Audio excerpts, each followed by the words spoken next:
discuss about the another phylum of animal kingdom, that is the phylum Mollusca. As usual, we start with the name of the phylum as always. So the name of the phylum is Mollusca. It means it has been derived from the word that is called mollis. It means soft bodied. Soft bodied.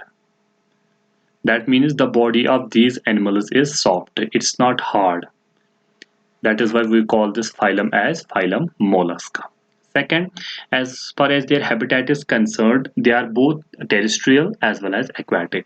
Aquatic means they live in water. Now there are two types of aquatic conditions. First, aquatic condition can be fresh water and it can be marine water. They live both in marine as well as in fresh water, and some or few members also live on the land. That means simply we can say they are both aquatic as well as terrestrial. कुछ members water में रहते हैं और कुछ members terrestrial conditions में रहते हैं. Next important कुछ फीचर्स मैंने एक साथ में इसमें एक ही कैरेक्टर में लिखे हैं, क्योंकि हमने बहुत बार सारे फाइलम उसमें पढ़ा. सबसे पहले मैंने लिखा यहाँ पर दे आर ट्रिप्लोब्लास्ट. जर्मिनल लेयर्स कितने होते हैं, दैट मीन्स जब जाइगोट बनेगा, जाइगोट से ब्लास्टूला, गैस्ट्रोला बनेगा. वो गैस्ट्रोला में फाइनली 3 जर्मिनल लेयर्स डेवलप होते हैं. पहला जो इंटरनल होता है endoderm, second one that is the mesoderm, and outer most one that is the ectoderm. The animals which are having all the 3 germinal layers they are called triploblast, and the animals who are having only 2 they are called diploblastic. जैसे हमने पहले देखा था Porifera, Coelenterata, Ctenophora. तो ये लेकिन ये जो एनिमल्स है ये ट्रिप्लोब्लास्टिक है. इनमें तीनों के 3 जर्मिनल लेयर्स होते हैं, एंडोडर्म भी, मेसोडर्म भी और एक्टोडर्म भी. जब मेसोडर्म इसमें डेवलप होता है तो सीलोम भी होगा इनके पास. सीलोम मीन्स जो इनके पास बॉडी कैविटी होती है that is lined by the mesoderm. That cavity we call that as coelom. अगर सिंपल बॉडी कैविटी होगी जिसमें ये मेसोडर्म से लाइन नहीं होगी उसको हम सीलोम नहीं कहते हैं. But these animals are having they are true coelomatous because body cavity is lined by mesoderm. Next is organ system. They are having organ system grade of organization. What does this mean? There are different grades of organization. It can be cellular grade of organization, it can be tissue grade of organization, it can be organ grade of organization, and finally it can be organ system grade of organization. That means cellular means when there are no tissue, just like हमने poriferous में देखा था. Tissue grade means when the cells combine they form tissue, just like we have seen coelenterata, ctenophora. And organ grade, that means when tissues combine they form organs, like platyhelminthes. तो उसको हमने organ grade of organization. और वहां से आगे जितने भी phylums है Scalehelminthes है उनमें सब में organ system grade of organization है. that means इसमें system is developed, not a single organ. तो इसमें भी organ system grade of organization आपको देखने को मिलेगा. Next important character is what is the body plan. ठीक है, we have discussed different body plans. First is a cell aggregate type of body plan, जिसमें सिर्फ cells होती है and कोई cell मतलब बाकी ऐसा मतलब aggregation of the body is just an aggregation of cells. There is no alimentary canal, no digestive system. ठीक है, उसको हमने कहा था cell aggregation type of body plan, जिसको जैसे कि हमने पॉलीफोर्स में देखा. दूसरा होता है blind sac body plan. Blind sac body plan, जिसमें हमने देखा था कि बॉडी सैक लाइक होती है, एक थैला जैसा होता है इस तरह से, एंड उस थैले की एक ही ओपनिंग होती है. ठीक है, वो एक्ट करती है both mouth as well as anus. इस तरह के बॉडी प्लान को हम कहते हैं ब्लाइंड सैक बॉडी प्लान, जैसे हमने सिलेंट्रेट्स में भी देखा था. ठीक, नेक्स्ट जो होता है that is the tube with in tube body plan. जैसे कि बाहर एक बहुत बड़ा ट्यूब होगा और अंदर उस ट्यूब के अंदर दूसरा ट्यूब होगा जिसको हम एलिमेंट्री कैनाल कहते हैं. जैसे आप यहाँ पर भी देख सकते हो, यहाँ पर अंदर एक ट्यूब है, ये एलिमेंट्री कैनाल है, मतलब डाइजेस्टिव सिस्टम है, और बाहर बॉडी का वाल है. तो बाहर एक बड़ा ट्यूब है, अंदर एक छोटा ट्यूब है, बड़े ट्यूब के अंदर छोटा tube. This type of body plan is called the tube with in tube body plan. ठीक है, next important characteristics of these animals is symmetry. What is the symmetry of these animals? I have discussed it. We have discussed it in the previous phylums also. Symmetry means if the body of animal can be divided into 2 equal halves through we call that animal as symmetrical. और अगर एक animal की body 2 equal house में नहीं divide हो सकती हम उसको एसिमेट्रिकल कहते हैं. ठीक है, तो सिमेट्री के हमने 2 टाइप्स बताए थे. पहला रेडियल सिमेट्री, अगर एक एनिमल की बॉडी डिवाइड होगी 2 इक्वल हाउस में थ्रू डिफरेंट प्लेन्स, इस प्लेन से भी उस प्लेन से भी किसी भी प्लेन से, उसको हम कहते हैं रेडियल सिमेट्री. लेकिन अगर एक एनिमल की बॉडी 2 बराबर हिस्सों में तकसीम होगी लेकिन सिर्फ 2 प्लेन्स से, सॉरी सिर्फ एक प्लेन से, ठीक है, उसको हम कहते हैं that is called the bilateral symmetry. और इन एनिमल्स में भी बाइलैटरल सिमेट्री है, that means their body can be divided into two equal halves only through one plane passing through the centre of the body. जिस तरह से animals में भी, हम में ह्यूमन बींग्स में भी बाइलैटरल टाइप ऑफ सिमेट्री है, ठीक है। नेक्स्ट सॉफ्ट बॉडी, पहले ही मैंने कहा, and there body is unsegmented with different shapes हो सकती है। आप इनको देख सकते हो, ये हम्प शेप्ड होते हैं, एप्पल शेप्ड होते हैं, ठीक है। तो इनकी बॉडी सॉफ्ट होती है, अनसेगमेंटेड होती है, कोई भी सेगमेंट नहीं होते। जैसे हमने सेगमेंटेशन सबसे पहले देखी थी एनिलिडा में, जो मेटामेरिक सेगमेंटेशन थी। उसके पहले उसके बाद हमने आर्थ्रोपोड्स में भी सेगमेंटेशन देखी, उनकी जॉइंट मतलब बॉडी में सेगमेंट्स थे, उनके ये जो अपेंडेज जॉइंटेड थे, लेकिन वो सेगमेंटेशन ट्रू सेगमेंटेशन नहीं थी, लेकिन सेगमेंट्स थे उनकी बॉडी में। यहाँ पर आपको सेगमेंटेशन नहीं देखने को, their body is totally unsegmented. And अगर आप इनकी बॉडी देखोगे, it has been divided into 3 parts. First anterior part, ये वाला पार्ट जो आप देख सकते हो, this is called the head, ठीक है। एंड नेक्स्ट ये जो गोल गोल आप देख रहे हो यहाँ पर, dome shaped structure, hump like the camel, जैसे अगर ये केमल है, केमल के ऊपर ये हम्प लगा रहता है, ठीक है। इसी तरह हम्प शेप्ड स्ट्रक्चर यहाँ पर डेवलप हो जाता है, जिसको आप कहते हैं डॉर्सल विसरल मास, ठीक है, जिसमें विसरल ऑर्गन्स रहते हैं। जैसे आप देख रहे हो यहाँ पर सर्कुलेटरी सिस्टम है, डाइजेशन, सारे ऑर्गन्स इसी में लगे रहते हैं। इसको आप कहते हैं dorsal visceral mass. And second is the ventral foot, ये आप देख सकते हो यहाँ पर, muscular ventral foot, it helps in locomotion, ठीक है। इसमें कोई अलग से अपेंडेज नहीं होता है लोकोमोशन के, इसी की वजह से थोड़ा मूवमेंट भी कर लेता है। तो body has been divided into 3 parts. First is the anterior part mouth, second is the this dorsal visceral mass, third is the this muscular foot which help in the locomotion, ठीक है। these are the three important parts of body of an animal। जैसे हमने arthropods में देखा था, उनकी body होती है हेड, हेड के बाद होता था थोरैसिक, थोरैसिक, और थोरैसिक के बाद होता था एब्डोमेन। लेकिन इनकी बॉडी के 3 पार्ट्स है, head, visceral mass, then foot. These are the 3 important parts of their body. Next is the, इस हेड पे इनके डिफरेंट चीजें लगी रहती है। मैं बताता हूँ यहाँ पर, एक उनका माउथ होता है, वो तो होगा ही। सेकंड उसकी आईज लगी रहती है, एंड थर्ड उसका टेंटैकल्स लगे रहते हैं, ठीक है। टेंटैकल्स का क्या काम होता है, they are sensory in function. Eyes का काम है देखना, लेकिन टेंटैकल्स का sensory in function. Sensory means अगर ये मतलब इसके एनिमल के अराउंड कोई भी चेंज हो रही है, कोई भी मूवमेंट हो रहा है, उसको डिटेक्ट करते हैं, ठीक है। लेकिन आईज जो होती है, इनके स्टॉक लाइक स्ट्रक्चर्स पे लगी रहती है, जिनको हम कहते हैं ओमेटोफोरा। इस तरह से एंटीना जैसे लगी रहती है इनकी आईज, तो ठीक है। हेड पे 3 चीजें लगी रहती है, एक माउथ होता है जिसके थ्रू इंजेक्शन करता है, सेकंड आईज होती है, and third one is the टेंटैकल्स। जो बॉडी वॉल होगा इसका, body wall is consist of a single layered epidermis. इसमें आपको क्यूटिकल देखने को नहीं मिलेगा, जैसे आपने देखा था वहां पर आर्थ्रोपोड्स में, ठीक है।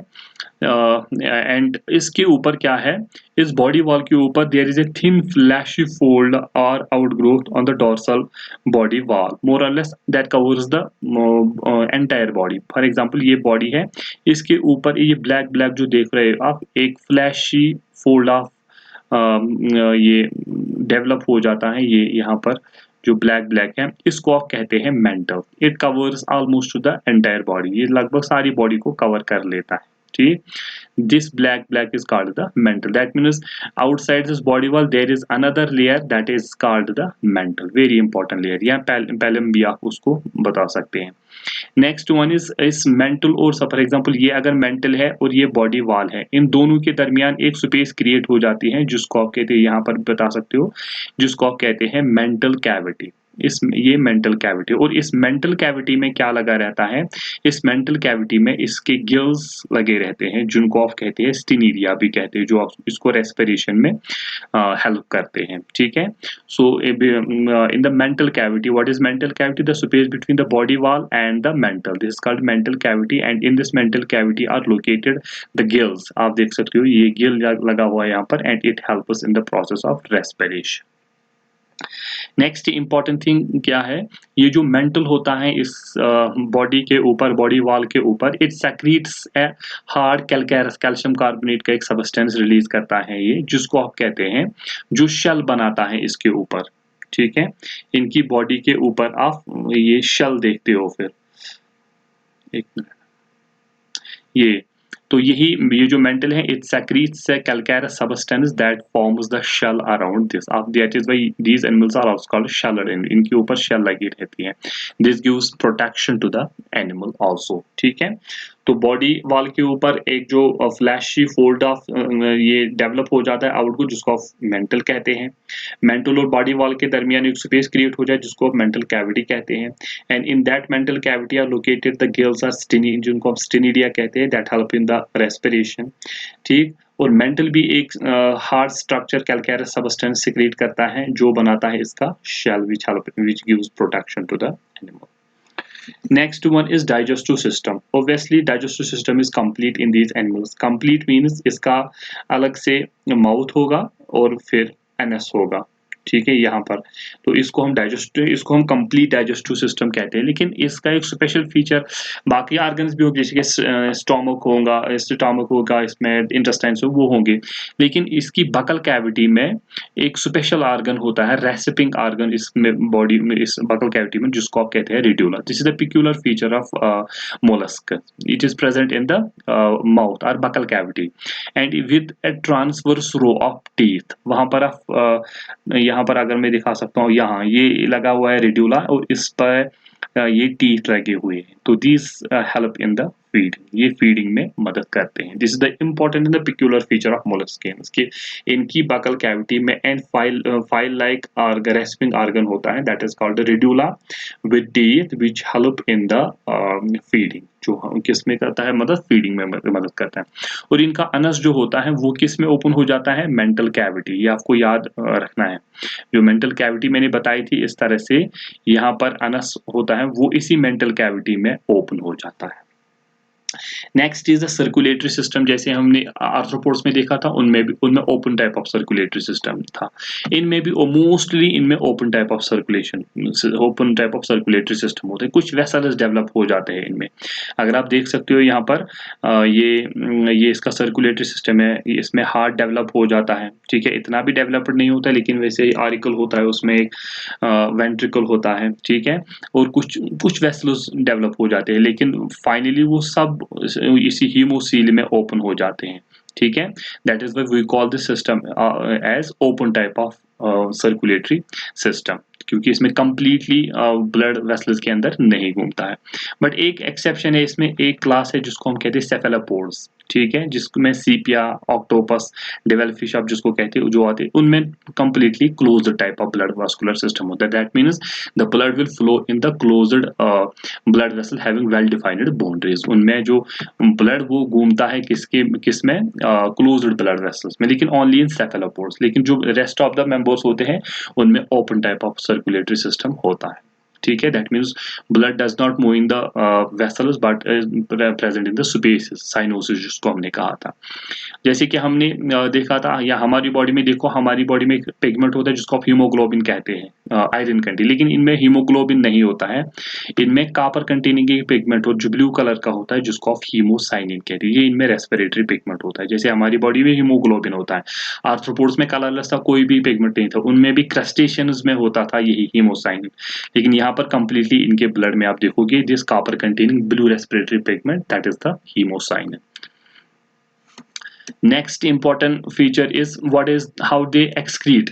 एक्सक्रीशन किस तरह से करते हैं, इनमें डेवलप हो जाती है पेयर्ड सैक लाइक, जिनको किडनी इतनी भी डेवलप्ड नहीं होती। यहाँ पर आप देख सकते हो, यहाँ दीज आर किडनीज, तो किडनी या मेटानेफ्रिडिया भी कुछ बुक्स इसको लिख लेते हैं, लेकिन पेयर्ड सैक लाइक स्ट्रक्चर्स जिनको आप किडनीज कहते हैं, which open into the mantle cavity, वो भी मेंटल कैविटी में ही ओपन हो जाते हैं, उसके बाद बाहर, ठीक है। Next is the reproduction. सबसे पहली बात, एसेक्सुअल रिप्रोडक्शन टोटली एब्सेंट, यहाँ पर कहीं पे भी एसेक्सुअल रिप्रोडक्शन नहीं होगी। तो सेक्सुअल रिप्रोडक्शन होगी तो दो सेक्सेस होंगे। अब सेक्सेस यूनाइटेड है या अलग अलग है। अगर यहाँ पर सेक्सेस अलग अलग होते हैं, that means only sexual reproduction होगी, sexes are separate, that means dioecious होगी, मेल अलग फीमेल अलग, male will have only male sex organs, female will have only female sex organ.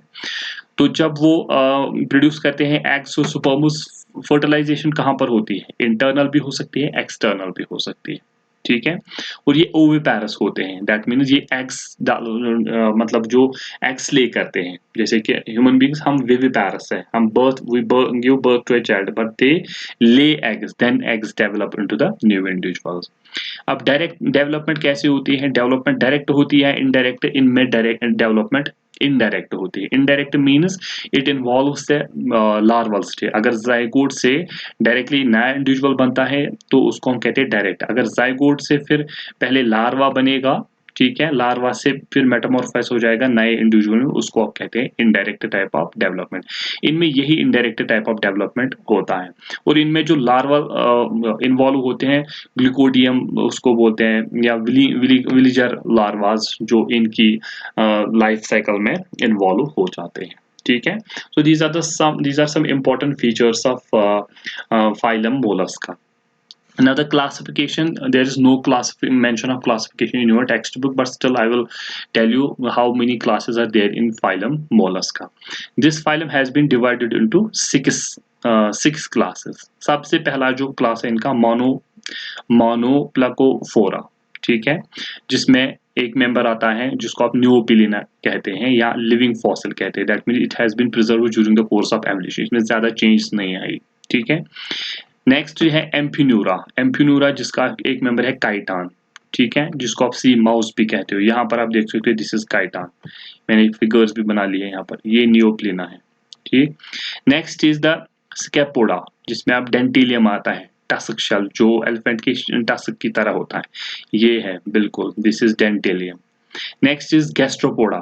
Gastropoda में जिसमें पाइला, एप्पल स्नेल, ये apple type, ये आपने देखा होगा शेल समंदर में होता है। ठीक है, नेक्स्ट इज द प्लेसिपोडा, जिसमें यूनियो आता है या पिरालोइस्टर आता है, ये आप देख सकते हो यहाँ पर यूनियो है या पिरालोइस्टर, जिसे पिरल बनाते हैं जो हम अपने अंगूठियों या पेंडुलम्स में लगा लेते हैं। ठीक, फिर लास्ट वन है सेफेलोपोडा, जिसमें आप ऑक्टोपस देखते हैं, डिवेल फिश, यहाँ पर ऑक्टोपस देख रहे हैं आप, ये ऑक्टोपस है। एंड नेक्स्ट इज द सीपिया या कर्टल फिश, आप बता सकते हो ये वाले। ठीक है, that means the phylum has been divided into 6 classes. These are 6: Monoplacophora, Amphipoda, Scapoda, Gastropoda, Plesiopoda and Cephalopoda, and I have given the examples of each class. ठीक है, सो आई होप कि आपको ये लेसन समझ में आया होगा। अगर आपको कोई भी कंफ्यूजन है तो please right in the comment, और ये भी लिखिए कि लेसन कैसा लगा आपको। इंशाल्लाह हम अब अगले लेक्चर में मिलेंगे। Till then bye, take care.